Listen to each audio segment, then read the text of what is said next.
끝으로 제가 살펴보고 싶은 교회가 하나 있는데 이거는 이제 그리스도 교회입니다. 그리스도 교회. 이 그리스도 교회는 미국에서 세워진 교회입니다. 지금까지 말씀드렸던 저희 교회들은 다 영국에서 미국으로 온 교회이죠. 그래서 뭐 회중교회, 침례교회, 그다음에 장로교회는 전부 다 청교도들의 후예로 미국에 와서 발전을 했고, 그 이전에 성공회 같은 경우도 영국에서 왔고, 그 성공회가 떠나니까 그 남은 사람들이 미국 성공회를 재조직한 거죠. 감리교회도 사실은 교회는 미국에서 세워졌지만 그 뿌리는 전부 다 그 성공회에서 사람들이 나와서 미국에서 만든 겁니다. 그런데 제가 지금 말씀을 드리려고 하는 그리스도 교회, 이 교회는 미국에서 만들어진 최초의 교단이라고 말씀을 드릴 수 있을 것 같아요.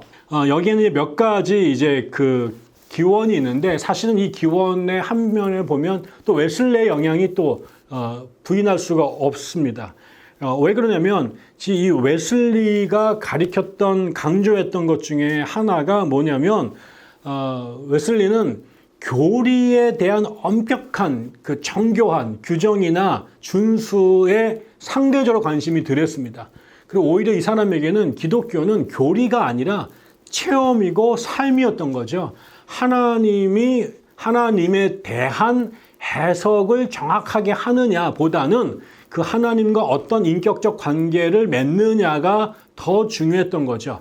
교리를 정확하게 이해하는 것보다 하나님을 체험하고 하나님을 닮아가려고 노력하는 그것이 그리스도인의 삶에 훨씬 더 중요하다고 생각했습니다. 교리를 부정한 게 아니에요. 그러니까 상대적으로 교리하고 체험, 신학하고 삶 중에서 웨슬리는 체험과 삶을 교리나 그 다음에 신학보다 더 중요시 여겼던 거죠.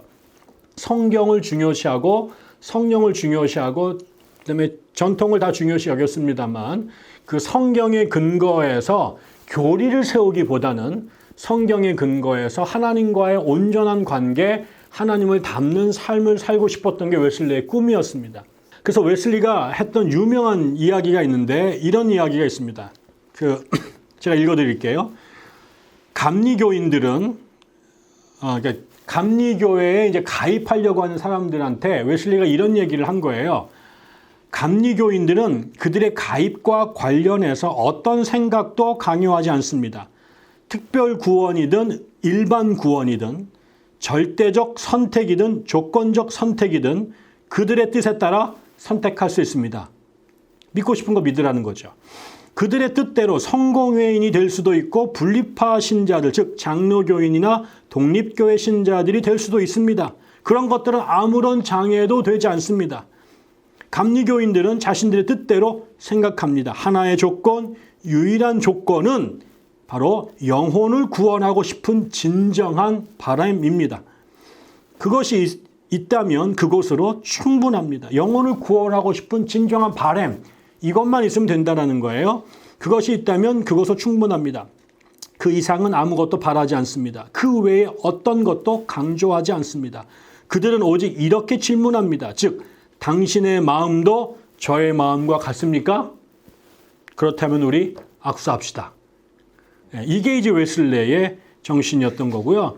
대각성 운동을 했던 사람들 안에서도 마찬가지였던 거죠. 거기에는 화랑개혁교회 사람도 있었고 장로교 사람도 있었고 회중교회 사람도 있었고 그다음에 성공회 신자도 있었는데, 성령을 체험하고 거듭나는, 그다음에 이런 복음을 확장시켜야 된다는 것만 맞으면 당신이 장로교인이든 성공회인이든 개혁주의 신자든 그거는 우리는 신경 쓰지 않는다라는 이런 것이 대각성 운동을 가능하게 했고, 그걸 통해서 그런 생각들이 확장이 된 거죠. 그러면서 이제 이런 예수 그리스도를 경험하고 거듭난 것을 강조하면서 상대적으로 교리적 차이들은 다 부차적인 것으로 간주하던 사람들, 그런 사람들에게는 자신들을 장로교인으로 붙이느냐, 회중교인으로 부르냐, 침례교인으로 부르냐라는 것은 적합하지 않고 우리는 그냥 그리스도인이라고 부르자라는 이제 이런 분위기가 만들어낸 거죠. 그래서 각 각각의 기독교인이 있는데 각 교단마다 차이점과 공통점이 있단 말이에요. 그 공통점은 예수 그리스도를 믿는다라는 것은 공통점인데 차이점이 정치 제도를 어떻게 하느냐, 세례를 어떻게 하느냐, 그다음에 그 교회의 그 시스템은 어떻게 드리느냐, 예배에 뭘 강조, 이거 갖고 교회가 여러 교파로 나누었단 말이죠. 근데 그 교파의 차이점을 강조하게 되면 같은 그리스도인도 등 돌리고 살 수밖에 없다. 그런데 비록 각자의 차이점이 있지만 강조점을 강조하게 되면, 공통점을 강조하게 되면 다른 교파 사람들도 그리스도 안에서 하나가 될 수 있지 않겠느냐라는 생각을 하는 분위기가 익어가고 있었고, 그런 생각을 강조하는 사람들이 나타나게 됐다라는 거죠. 그러면서 이게 결국은 이런 때가 있었다라는 거죠. 교파가 존재하지 않았던, 모든 사람들이 다르지만 그리스에 있는 사람도, 로마에 있는 사람도, 그다음에 예루살렘에 있는 사람들도 하나, 그리스도인이라고 하는 이름 안에 하나가 됐던 시절이 있다. 그게 언제냐? 초대교회라는 거죠. 그래서 그 초대교회로 돌아가자. 오히려 지금에는 이런 교파나 분파들은 그 이후에 인간적인 요소가 교회 안에 들어오면서 만들어낸 병리현상이다. 그러니까 우리가 초대교회 정신으로 돌아가서 그리스도인이라고 하는 이름 안에 하나가 되자. 이때 이제 이런 운동에 중요한 역할을 했던 사람 중에 한 명이 토마스 캠벨이라는 분이 있습니다. 이 사람이 무슨 얘기를 했냐면 이런 얘기를 해요. 성경이 말하는 곳에서 우리도 말한다. 그리고 성경이 침묵하는 곳에서 우리도 침묵한다. 이렇게 되는 거죠. 그래서 성경에서 하면 가고 성경이 말 안 하는 것에 있어서는 우리가 싸우지 말자. 성경이 세례를 물을 부어야 되느냐 아니면 강 속에 집어내, 이게 진짜고 저겐 짝퉁, 이런 얘기 한 적이 없지 않느냐. 그런 거죠. 세례를 주는 게 중요하지 어떤 식으로 중요한가 갖고 싸움하지 말자, 이런 식이에요. 이런 생각들이 여기저기서 막 동시다발적으로 하게 됩니다. 크게 네 가지의 흐름이 있었어요. 첫 번째가 1784년에 제임스 오켈리라고 하는 사람이 버지니아에서 그 감리교회를 다니고 있었는데, 그 사람이 이 사람이 그리스도인이라고 하는 그 이름을 강조하기 시작해요.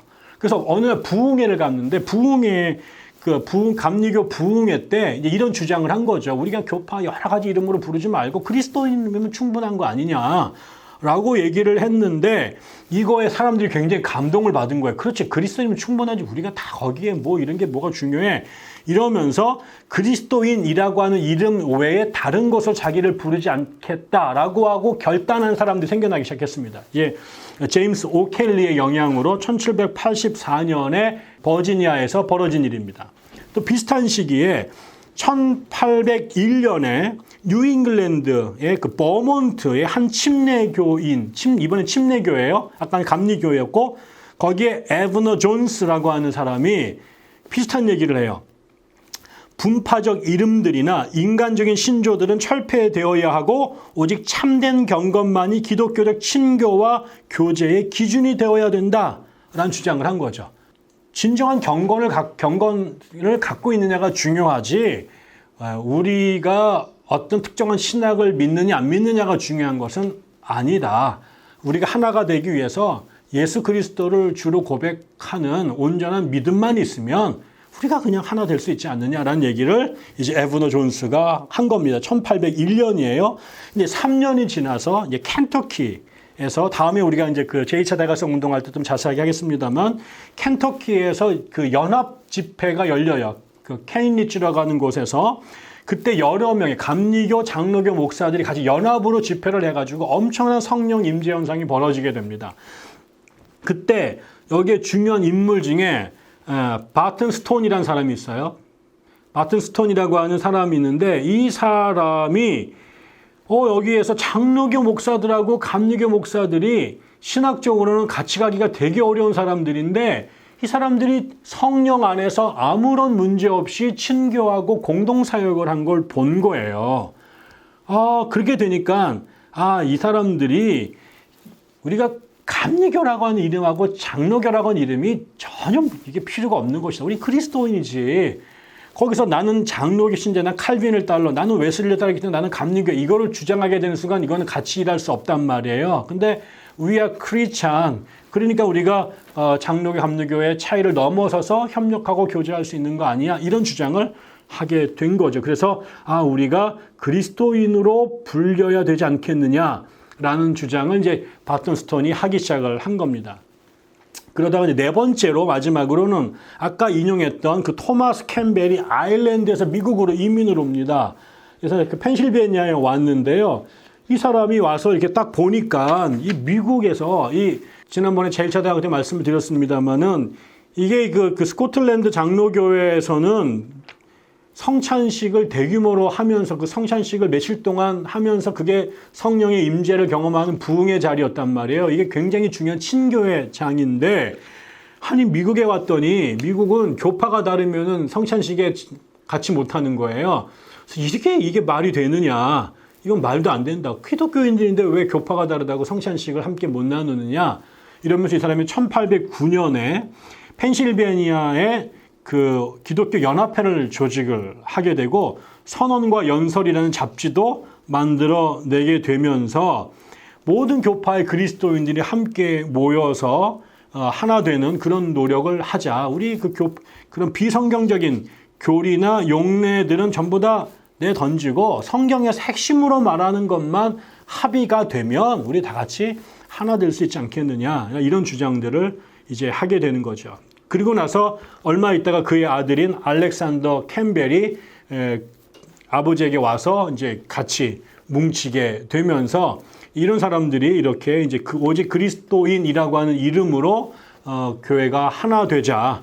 그리고 우리가 비본질적인 교리나 그다음에 어떤 신학 때문에 교회가 분열되는 것은 우리가 지양하도록 하자라는 주장들을 하게 됐습니다. 특별히 이제 아까 말씀드렸던 그 동부 지역에 있었던 그 바튼 스톤 그룹하고 그 다음에 캠벨 부자의 그룹이 이제 뭉칩니다. 그래서 이 사람들이 이제 뭉쳐서 그리스도의 교회, 특별히 이제 그 Disciples of Christ라고 하는 제자들의 교회라고 하는 우리가 이제 그리스도의 교회가 여러 가지가 나중에 많이 생깁니다. 그래서 Church of Christ라고 부르는 그룹도 있고 크리스찬 처치라고 부르는 그룹도 있고 이러는데 그 중에 이제 제일 중요한 그룹이 Disciples of Christ라고 하는 교회가 됩니다.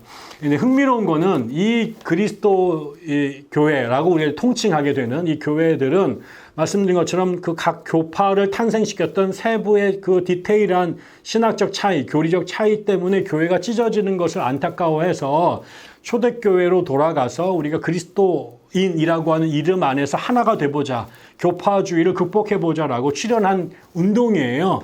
그런데 이렇게 해가지고 미국에 있는 교회가 하나가 된 게 아니라 그냥 또 하나의 새로운 교회가 생겨버렸어요.